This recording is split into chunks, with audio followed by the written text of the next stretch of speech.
Okay, guys, let's go ahead and start talking about a free body diagram. Now, a free body diagram, what it does is it shows all the forces that are acting on an object.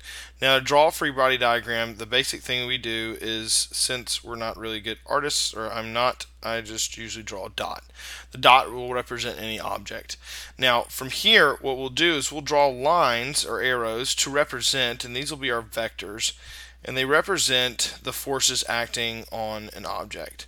Now, the length of the arrow, the length of the vector, will show the amount of force on the object. So the longer the arrow is, the more force is acting on the object. So we'll take, for instance, say that the arrow that we have over here, if we draw it longer in this direction, we can know that the object is going to be accelerating, or a greater amount of force is going to be moving in the right direction.